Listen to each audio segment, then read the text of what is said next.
All right, y'all. Question 1. Top 3 best of 2020. Best of 2020. What a year.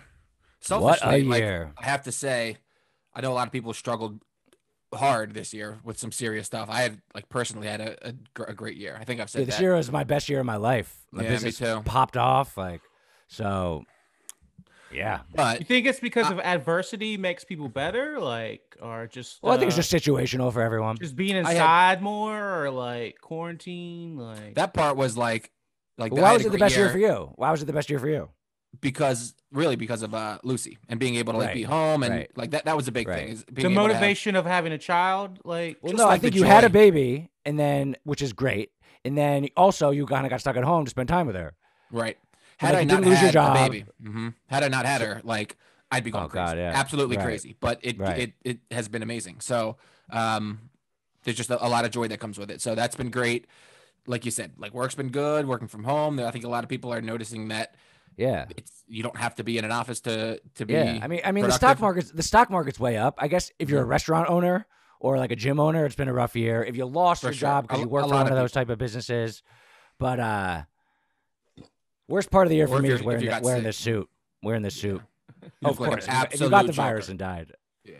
Or if somebody I got the gold tie on for New Year's kind of theme. I feel good. I feel professional, and I was really upset about having to wear the suit, but right now I feel good. I feel like you're about to try to sell me some insurance or something. All right. The best of. I got 3 things. All right. Start us. What's numero uno? In no particular order. No particular order. One of my favorite things of the entire year is Travis Scott for 2 reasons. One was I've talked about this a lot on the podcast before. The virtual Fortnite concert was epic, and my brother happened to be living with me, and he had an Xbox, so we tuned in. We went and played on Fortnite, saw the concert. It was so cool. But that's not my thing.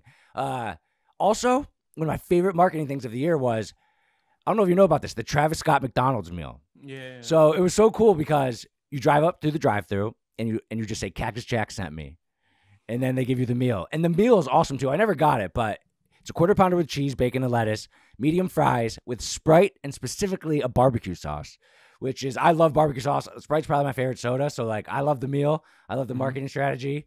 And I thought that was really cool. It was the first time McDonald's used a person to promote something since Michael Jordan. Yeah. And they never really did, they used Michael Jordan in advertisements, but they didn't have the Michael Jordan meal. Yeah. So I thought that was a great idea. And I love the idea of going to a drive-thru and saying a secret code. That's pretty cool. I saw a bunch of videos of that not working though. People would drive up and say Captain Jack sent me, and they were like, "What? What are you saying?" And they have to know. They just refuse to play along, And I give them, they have every right to do so. If I worked at McDonald's and somebody said that, I'd be like, "Dude, no." You have to tell me the Travis Scott meal. It kind of plays on the culture rap too. Have y'all seen the show Atlanta? I haven't, but I know about it. But basically, apparently this happens some fast food places are rings for drugs and stuff. So you go up to the drive-thru and say a code word, and you actually get a pound of weed or something like that instead of food. So I usually think less, yeah. So I think it's a pound of weed. But usually that's an eighth or something. So I think it's kind of a play on code words and that rap. And I feel like it's also a play on, it was trendy to go and do a rap through the drive-thru. I like to order my bacon cheeseburger and lettuce. Or something like that. I don't know. That wasn't the rap vibe. That's amazing for you too. I've been to McDonald's with you. This was years ago, where they tried to charge you 25 cents for barbecue sauce, and you lost it. I lost it. Absolutely couldn't believe it. Because I love barbecue sauce. I like to use extra, and I actually noticed that I'm very impressed by McDonald's corporate strategies and implementation. That any McDonald's that I went to, starting at a certain point in probably 2015, they're the only one that charges extra for sauce. And imagine how awkward that is for the attendant. They're making minimum wage. Of course they want to give you the barbecue sauce. And whatever their management is, that was across all McDonald's across the country that they started charging. So I got over that eventually. But now when I go to McDonald's, I expect to pay for extra sauce. And I make it very clear at the drive-thru. But yeah, I think the barbecue sauce comes free with the Cactus Jack meal. The Fortnite thing that seemed, and granted, Dude, I don't so have cool. Fortnite. It seemed so stupid. What was it? Dude. It was just they just So, showed a hologram. It wasn't like I a don't know live if- concert. I don't have Fortnite either, like I don't play video games, but like I said, my brother was in town. So you're a player, and in Fortnite, you run around, you shoot people, you jump from island to island, you fly, all this stuff. At a certain time, so it was Tuesday, 7 p.m., shuts down, and you can't shoot your gun anymore. And then it goes, and Travis Scott comes in on like a big, like asteroid, and he just pops in, and he starts like performing like 3 or 4 songs, and you can fly around him. You can like, and then if you hit the button, it did like his little thing where you put the stick in the air, it's on fire. Like you can go right next to his foot, or you can go way back and see him from a distance. Like you can run around and see his performance from different angles. And I thought it was the coolest thing ever. Just the future of it. Like you can't do that at a regular concert. You're stuck in your seat, and you can't fly around and see his head. A little bit different. And it wasn't like live, right? Or was it? Well, one thing I was really disappointed in was they released it like a concert schedule. 4 nights, Tuesday, Wednesday, Thursday, Friday, 7 p.m. So in that case, it was a concert as far as you can't click a button and go there. If you wanted to play the game during that time, you couldn't. Like they shut it down all Fortnite at that time. So that part was cool that there was like a time. But one thing I was disappointed was all 4 was the same like performance. It was the same. I mean, apparently, so it's just like a video, like they replayed the right. same It exact was thing. Travis Scott at that time wasn't in all these light bulbs in a room performing. Of course, yeah. And that's what I thought it was at first. And I was like tweeting about it, and people were tweeting back, and they were saying, you know how much engineering goes into doing this? Like it's hard to do. So I was disappointed that live would be incredible. I was disappointed they didn't have four different performances, 4 different nights. But overall, that just blew my mind for the possibilities for the future and all that stuff. But it was cool. Who do you think? I know obviously it's mutually beneficial, but do you think one person like benefited more than that, or one entity? You think Travis Scott got the better deal? You think Fortnite? I mean, you think it's a win-win. It's a win-win. But Travis I saw Travis Scott made $20 million from the McDonald's deal. I don't know what he made from the Fortnite. 20 million. That's all they do. 20 million? That's a fuckload of money, dude. Not I mean, for he did one commercial. For a company like McDonald's. I mean, yeah, but all the marketing behind the Travis Scott, dude, that's not 20 million. That's like LeBron's yearly contract. That's like most sports players yearly. Yeah, but what's LeBron's endorsement contract, dude? FanDuel, these gambling companies are spend like $1 billion a year on advertising. Yeah, $20 million is a drop in the bucket. I mean, but that's what Travis Scott got. Like all he had to do was film one commercial, do a couple tweets. Like it's a lot of money for him to get. Okay. I would say it's a lot of, but I would think that a company like McDonald's would pay like a shoe contract. You know what I mean? But obviously, but they're not like producing shoes. They're just, I don't know. He got $20 million for that. Yeah, that's a lot of money, dude. That's a lot of money. Yeah, of course. And I thought it was cool. So that's my number one. Nice. What you got? Yeah, that was good. I will say, all right. Kind of in the same breath. The Last Dance, as far as like entertainment goes, television. I thought that was so good. I think anyone who grew up in that era like we did, where like I was little. We saw the twilight of it, right? His twilight years, yes. But still, he was a legend. By the time we were following sports, whether it be because of Space Jam or just his greatness, he was a legend. I remember seeing him play in Philly, and it was, we were for months were excited to see it. But The Last Dance informed me about a lot of stuff from the years I didn't know. Right. And I think a lot of people knew that he was like uber competitive and like kind of abrasive, but I know that he was afraid to release it because they were sitting on this for a while, and he was afraid to release it because he thought that public perception would be swayed. He's a dick. Yeah, they thought they would hate him more, but everyone already kind of, well, not everyone, yeah. A lot of people already knew that. I knew that. I think this did the opposite. This like gave you a little bit more perspective and like humanized why he was a dick. He wasn't a dick to be a dick. He was a dick because all he cared about was winning. Dude, what's more American than being competitive and wanting to win? Like he amplifies that. So amazing. Every single episode, there was a talking head of his and he would always have to like take a break afterwards. Yeah, it would always be like, it would just like fire you up so much. Dude, I literally could not watch it before bed. I couldn't. Right. I couldn't watch it before bed because I got too like fired up. Like I really did. So good. Yeah, that was a great one. And another thing I love about it is apparently, so like I said, they were sitting on the footage. They had it pretty much ready to go. and they were just waiting on Michael Jordan to say, okay, we're good to go. We're good to release it. And apparently, the day that he like greenlit it and was like, all right, this is a go, because obviously everyone wanted to make this documentary, was the night that LeBron won the championship in Cleveland. And he was like, all right, let's do this. Let's remind everyone who's the GOAT.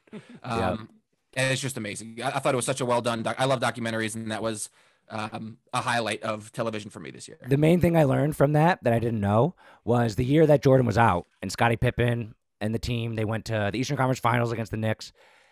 Scottie Pippen like bailed out on that one quarter. It was like the fourth quarter. It was like a tie game, and he was like, he pouted on the sideline and didn't go in.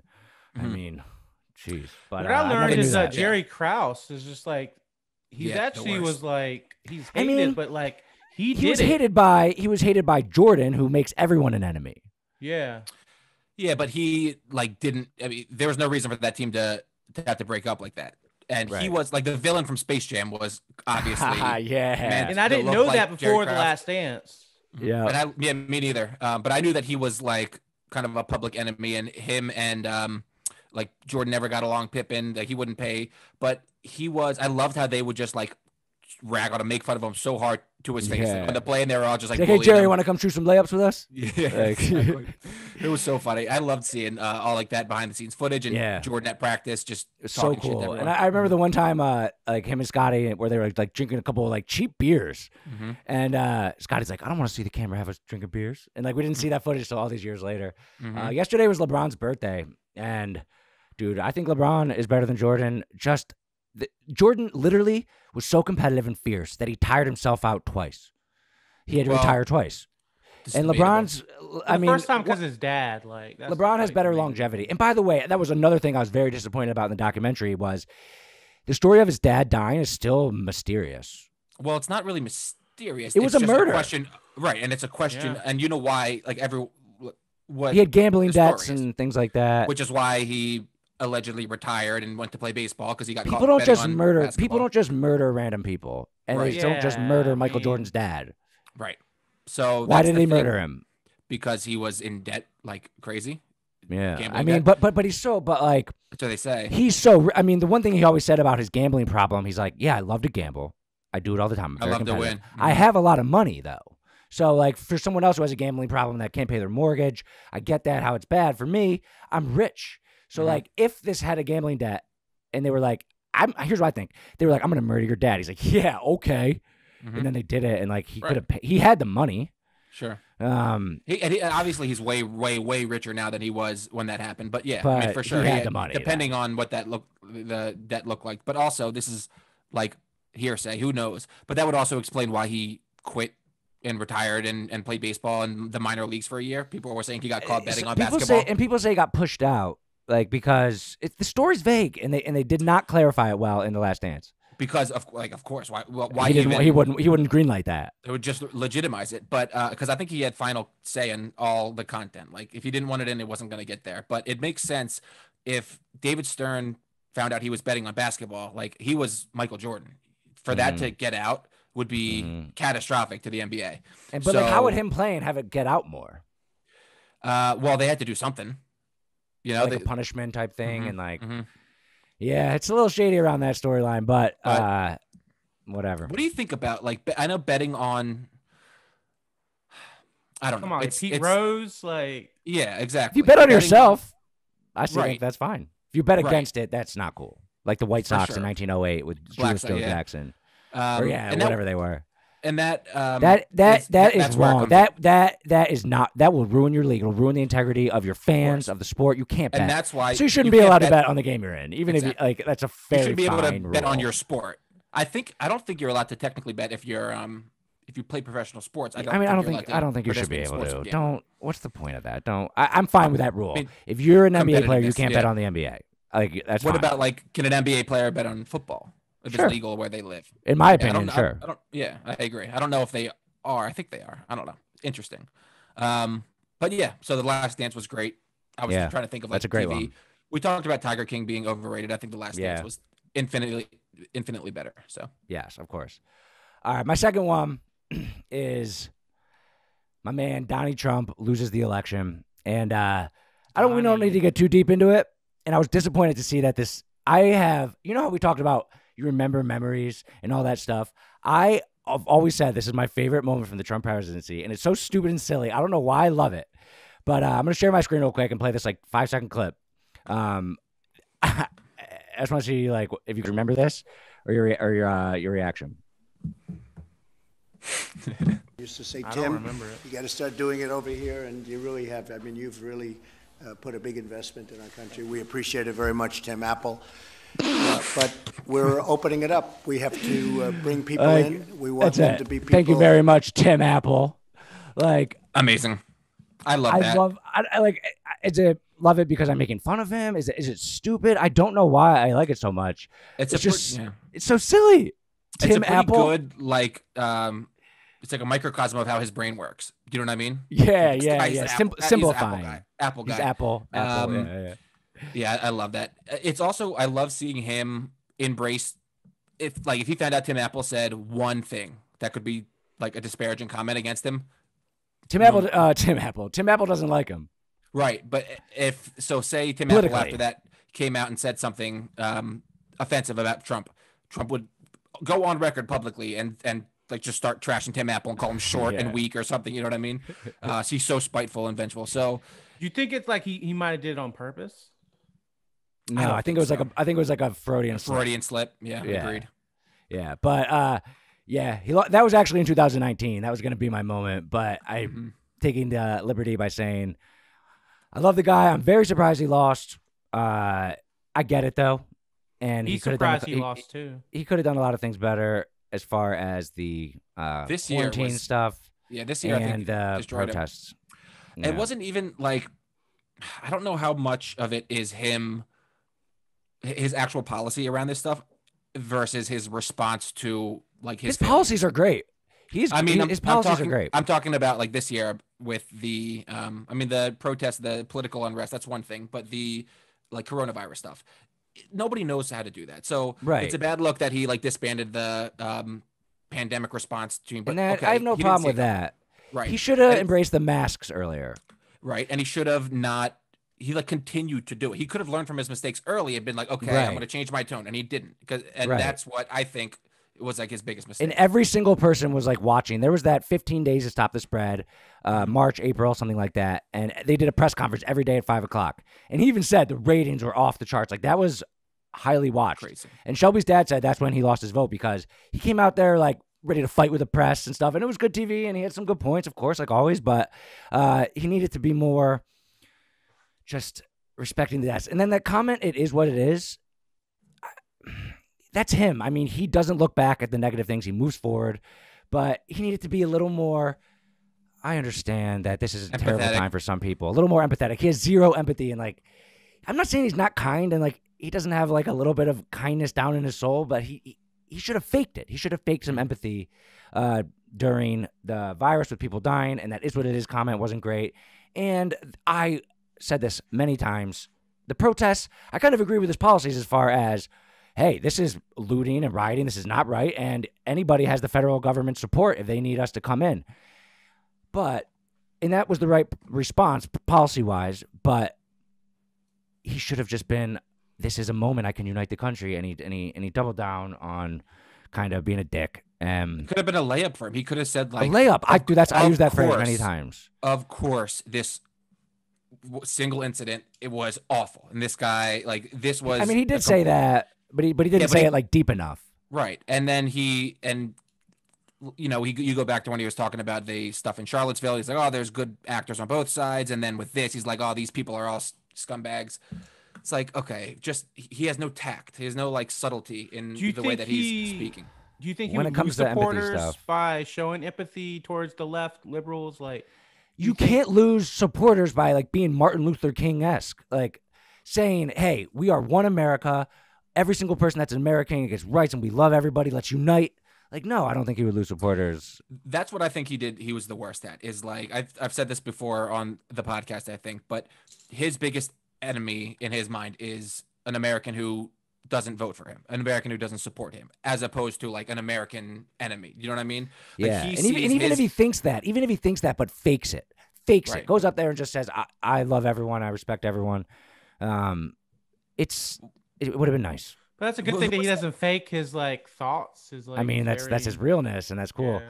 Like my favorite thing about Joe Biden so far is he hasn't jabbed at the right like at all. He's just stuck to it and just said, "I'm the president of all people." Kamala made maybe a few jabs. Like he's just been very diplomatic, and it's so easy. It's so easy. You're the president. Just say, I'm the president of everyone. Just put that into your pitch a few times.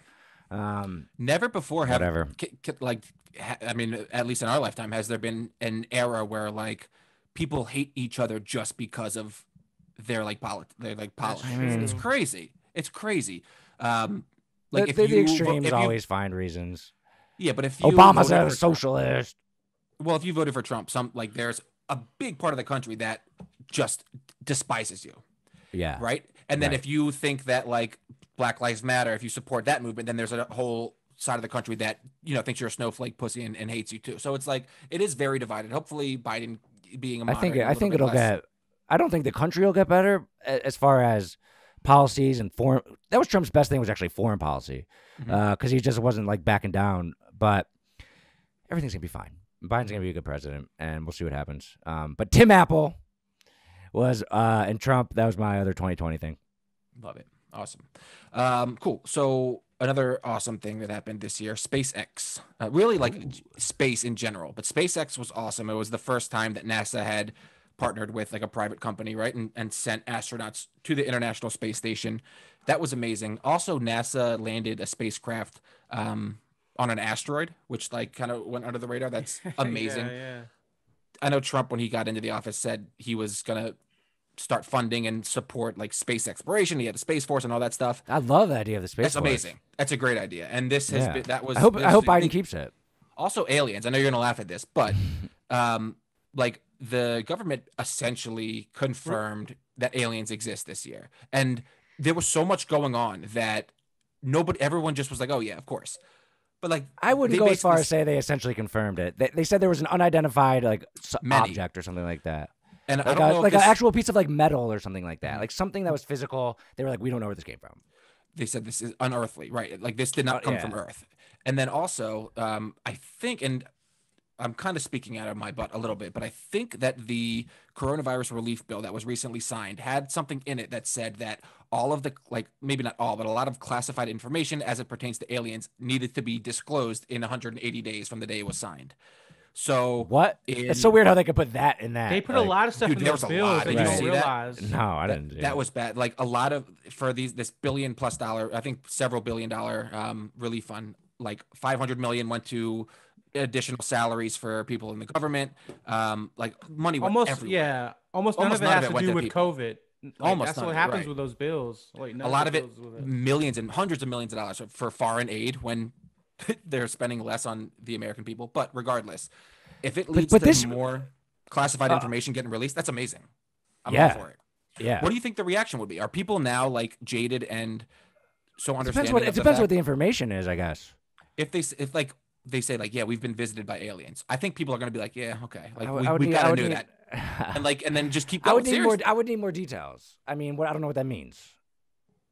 Regardless of what that means, this is exactly right. Like, if you're not going to be blown away by the fact that we've been visited by aliens, it's like, okay. Do you think they told Trump that aliens exist? Like when you get elected, they like take you into the. I feel like Trump would just blurt it out. That's what I'm thinking. He would tell people if like he was told that. So he's got a couple of weeks left, so maybe on his way out, he's going to pardon a bunch of people and expose secrets. Yeah, but the space thing, I followed it. I was excited about it. Trump and Pence went to go see Elon Musk, and it took off. Like, but they didn't go? Like, what did they do?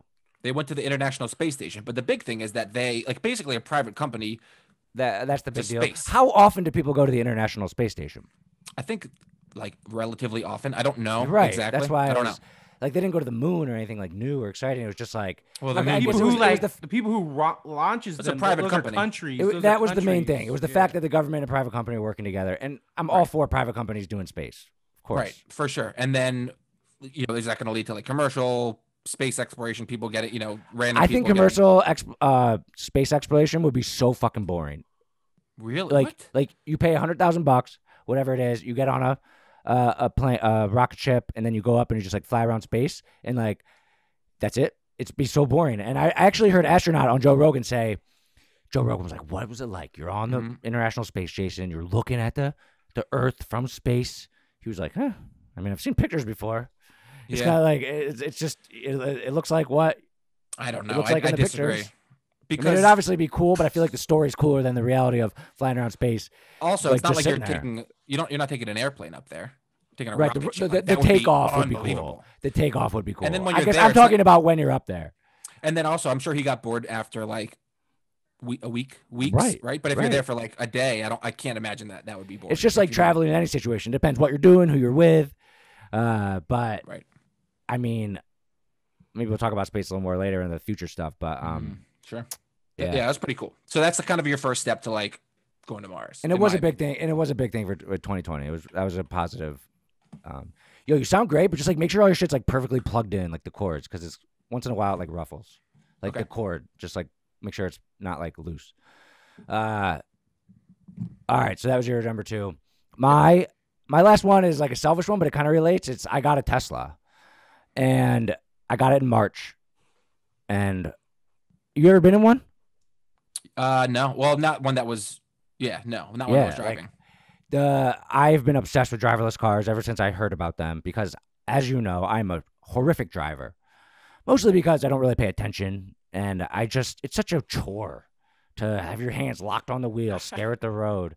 Like, if the possibility is you can chill, obviously that's way better. So I just love the idea of it, and I can never go back. Actually, the electric part, besides for road trips, has been really nice because I don't never go to gas stations anymore unless I'm getting chips or something. But the driverless element, it's amazing. It's so nice. It's so cool, and it's getting better and better. And the other day, I actually ran up on a curb for a second because I thought I was in it, and I wasn't. Wait, you have to put it into like a mode? It won't automatically correct? You hit you double tap, and it goes boop, boop, and then the blue lines are on the screen, and you know you're in it. And it's so awesome. And I always say, like, people think Tesla electric cars, like, I don't give a fuck. I mean, it's better for the environment. Cool. The driverless element it was definitely one of the highlights of my year. And for people who don't know this, the coolest thing is the updates. Just like your phone gets sent an update. When I first bought the car, it didn't stop at red lights. It didn't know where the red lights were. If there was a car in front of you at the red light and you were the second car, it would stop because it stops when there's other cars around you. But if you're the first one in line for the red light, it wouldn't stop. And then one day, came back to my car, got the update, and then it was stopping at red lights. And so you never brake anymore at red lights ever? No, I don't need to. Crazy. Do you ever drive it, or do you always let it drive itself? So you have to make turns, and like sometimes, like it doesn't make sharp turns. Like if I have to merge onto, like, if I'm going on a 90-degree turn. It won't make a 90-degrry turn. No. Really? Interesting. No, not yet. They say that update should be coming. He said by the end of the year, and it's the end of the year. It hasn't come. I wonder why. I wonder what. It's hard. I kind of know how the car works from driving it, and it's very good at knowing what's around it. On the screen, it'll show if someone's on a bike next to you. It'll show a little guy on a bike. If you're driving by a trash can or a cone, it'll show the cone. It knows the cars that are around you. It's very good at not bumping into things when it's in autopilot. Yeah, you can't bump into things. That's a big one, yeah. But it's amazing. And the sensors are so wide. The turns, though, I mean, there's a lot going on. And sometimes it's like abrupt. Like if you are in the car and there's a car in front of you, and it's like way in front of you, and you know from your eyes it's turning that you don't need to slow down. It'll like kind of do a sharp, like kind of abrupt stop, and it's not as smooth as it would be if you were driving it. Turning, I can see how it's hard for it because oncoming cars, like there's a lot involved in making a hard turn. I'd be surprised if that came out by the end of the year, but that's the next thing for it. We have like, I meant like when they said that Yeah. earlier in the year, I was like, we'll see, because I can see how the sharp turns are hard, but do they on the highway, I didn't touch the steering wheel once for 300 miles. Does the autopilot use like GPS at all, or is it just the sensors around it? Yes. Like, Okay. So there's two modes. If you're in the neighborhood, there's not really a mode, but if you are on a road trip, it's called navigate in autopilot, and it will get you off on exits based on your destination. So that's that's for like road trips. So, it can't take sharp turns. So yes, you put in, like, it will actually hook up to your calendar and know where you need to go, and then you like swipe down, it'll take you home. so it knows where you need to go. But in a neighborhood like with sharp turns, it doesn't really matter. I guess my question is more, say you're on like a back road and it's like a very windy road, right? Well, it can do that, right? Even if it's like a 90-degree, it's a 90-degree curve, it'll take. It can do like a dirt very road curvy with like road. trees on like. Here's the thing about a dirt road. It doesn't work in my neighborhood because the only way it works is if there's lines in the road. It reads the lines in the road. So if you don't have lines in the road, it doesn't work. You can't go into it.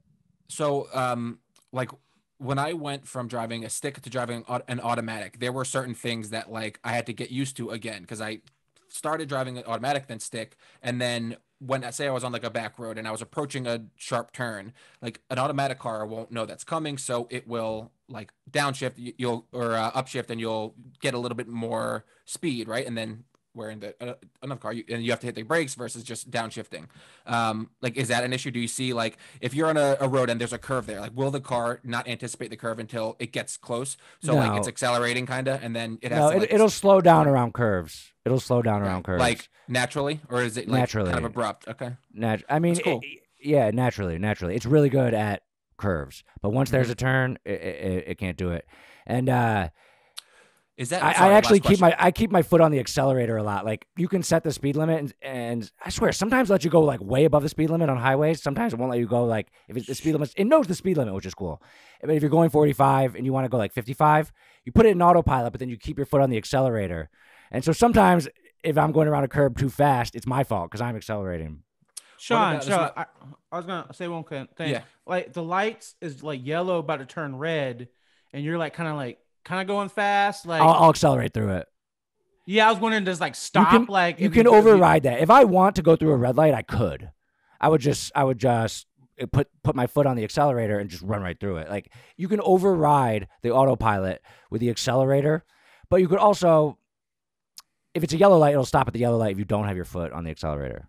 What's your biggest gripe with the car? Just the like battery life? The door handles. No, the door handles. I hate the door handles. I hate the door handles. I don't know why. You just don't like the function that you have to like push them in? Yeah, it's like they think it's so slick, but like if you have something in your hand and you only have one hand, you can like push it with your thumb, and then you kind of gotta like open the door. I hate the door handles. I hate them. That's my only gripe. That's it? Like, I guess if you're driving up to Philly, that can be annoying having to stop to recharge. Road trip charging is so annoying. So that's the big thing is like, again, well, I think we'll talk about it in a little bit, but when the battery is able to be like 1,000 miles, that's a huge difference between whatever it is now. Yeah. So last question, your updates that you get, like, aren't there also like performance updates, like the battery life will improve or the like engine will improve a little bit? I don't know the answer to that. If I had to guess, I would say that the battery life can't really improve because it's just hardware. Because it's hardware. No, the battery. But it might be able to make little changes in the software that efficiency, efficiency, like using less. I think it can volume. I remember like I little. It does. I don't think this car will be able to go 2,000 miles. No, of course. But even if it's like 50, an extra 25, 30 miles, whatever. Yeah, that's cool. That's a big one. I mean, I know how excited you were ever since the idea of a driverless car was introduced.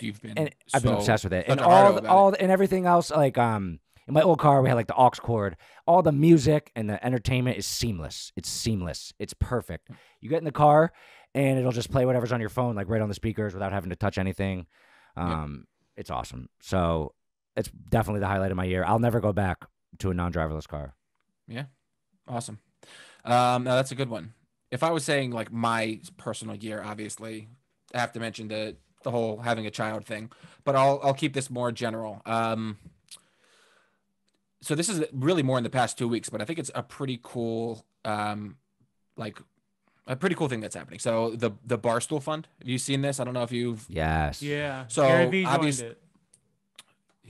So he donated. So Gary Vee like kind of jumped on. He's like, wow, everyone loves this. I want to get in on it. Really? Well, I mean, it's pretty cool. So Bar Stool obviously is like pretty controversial, right? One thing they've always done is they've always been good at giving back. So like they hopped on the ALS charity and the Ice Bucket Challenge before everyone else. They were really involved in that, Boston Marathon, bombing relief. They've always been good at charity, but people who don't like Dave Portnoy don't really like to acknowledge it or whatever. They don't like the politics or the humor.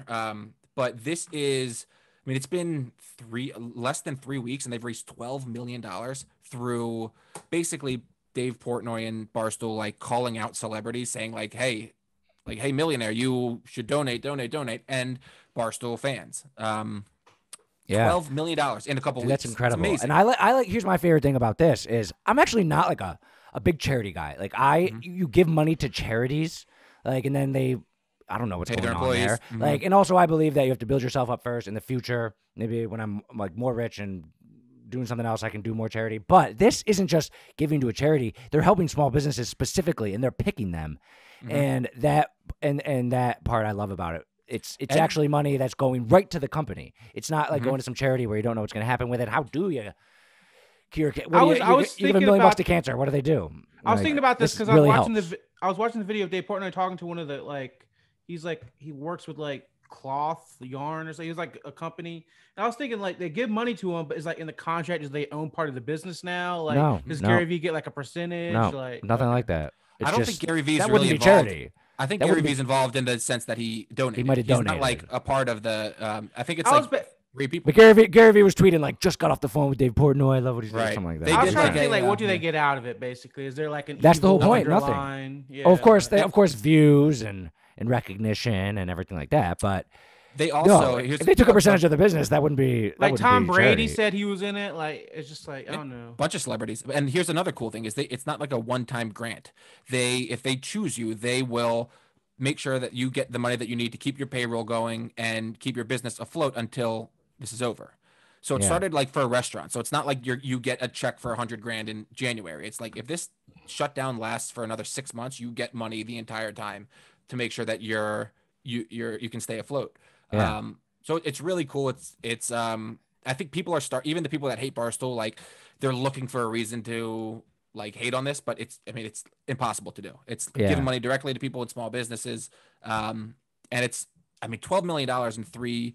I saw something where the United Nations has had a fundraiser for COVID relief for like 4 months, and they raised $4 or $7 million or something.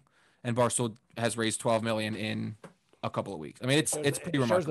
It shows the power. And I hope, and I'm sure they are, that they're giving money to businesses that would succeed otherwise. Like in Parks and Rec, when Leslie tries to keep the local video store alive, and the guy in the town hall's meeting, like, I can watch any video on my phone right here. Like, if your business is dying because of capitalism, there's no reason to save that. But they're vetting.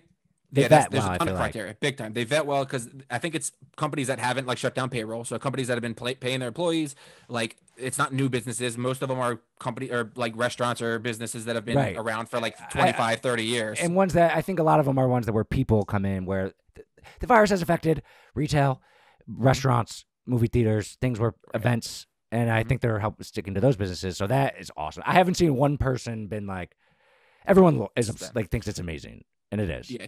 Darren Rovell is the worst, but he had a couple of bones to pick. He's this guy. What was his bones to pick? I know who he is. He's like ESPN reporter, business sports like reporter type guy. The business sports reporter. Oh, there's $15 million, whatever. Right. He's a nerd. He basically said like, oh, I think this is awesome, but like, shocker, no surprise here that you're pressuring people into donating. Like, dude, get a life. Stop being such a nerd. He's the worst. He is the worst. But yeah, it's pretty cool. I think Barstool is like, they exploded. They're huge. Say what you will about the company itself, but it's hard to poke a hole in this. Yeah. People helping people. So yeah, man, it's been a crazy year, but those are some good things. Did you have anything else on your list? No. I had some honorable mentions. WAP, the NBA coming back, which I loved when it came back. I love when the NBA came back. Had that too. The second that I took coronavirus for real was the second the NBA shut down. Before that, I was kind of like, eh. And then when that happened, I was like, damn, this is real. The first ship to fall. I remember I had a pit in my stomach when I got that notification. Me too. And it started because one game got canceled. I think it was the Jazz game got canceled. And then like an hour or two later, we got a notification that they suspended indefinitely. Yeah. We thought like, oh man, a couple of weeks. And I had my wedding coming up, and that was a big thing for me. And then I started taking that seriously. Other thing I had on my honorable mention list was the Redskins renaming to the Washington football team, which I just love. I just think it's an amazing name. What about Cleveland? Cleveland? They're going to keep it. They are? Okay. They should. They should absolutely keep it. What about the Cleveland Indians? They're changing them? They should be the baseball team. I think they got to think of something better than that. Like they I don't can't, know, they man. can't I just love hop on the back. Yeah, I had sports But- coming back too. That was huge. The fact Yeah, that we were able to have that happen. Is there Yeah, any and other like Native American like sports teams other than Florida State left? The Seminoles? Yeah, like there's like the Fighting Sioux of North Dakota. There's a few I college think teams if you are name worse. it after a tribe, I don't think that's disrespectful. Is the Seminoles disrespectful? Some people I don't think like, so. Some people like, I don't think it is. That's not, but like the logo and the whoa, people get offended by that. The Braves. What about the Braves? What about the Fighting Irish? That's like a derogatory. Like imagine if Notre Dame changed their name. You would have 10 million little Irish guys in tears, crying, like marching to Notre Dame to make sure they don't change the name. It would be so funny. Notre Dame's so weird. They play tomorrow, right? Yep, can't wait. Oh, I cannot wait. I'm gonna be. I'm not. I have low expectations, but Notre Dame's so weird because it's a Catholic thing that is named after a French church, Notre Dame.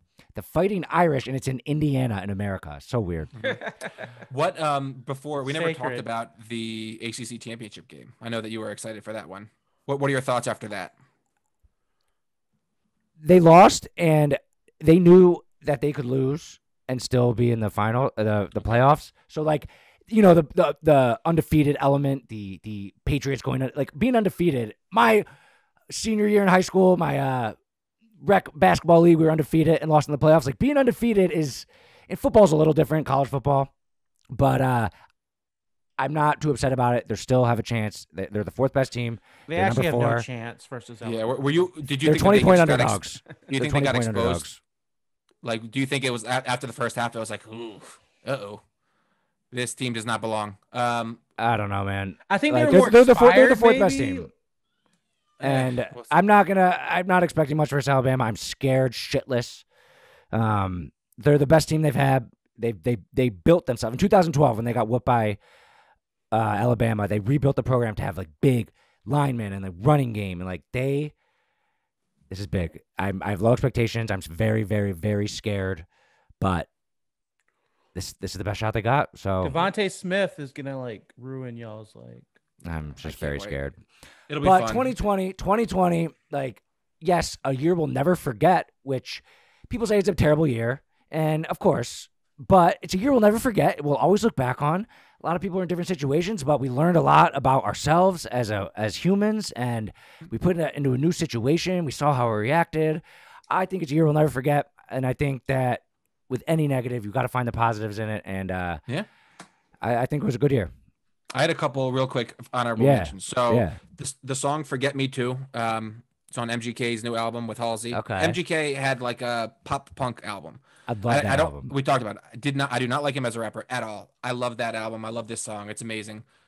Sweetheart turned me onto it. So that was So good. my song of the year. Dogs had a great year because all their owners were home. So now they're like used to having company all day. And then so I read that the last Ebola patient was treated and discharged in the Congo. So like Ebola is eradicated. And also apparently the World Health Organization announced that Africa is polio free. So a good year for disease control. Yeah, and that's something that we shouldn't disband going forward. Like, Okay. Maybe not the best year for disease control. Yeah, I was like, a little bit tongue in well, cheek. I mean, in this we, case, we did get the in this vaccine case- real record time, yeah. and we learned about it, and no Ebola, no polio, and that's amazing. And humans are incredible creatures, and I love humans. And that's a good transition for the next question. Okay. I almost forgot. If you really enjoyed the clip, if you really enjoyed the podcast, one thing I would appreciate more than anything, just hit the little subscribe button. And I have hours and hours of podcast footage talking to some of the best entrepreneurs out there on YouTube. Watch some more of them. Check out this. Check out this. Go ahead and binge. Have some fun. I love you. Thanks for watching.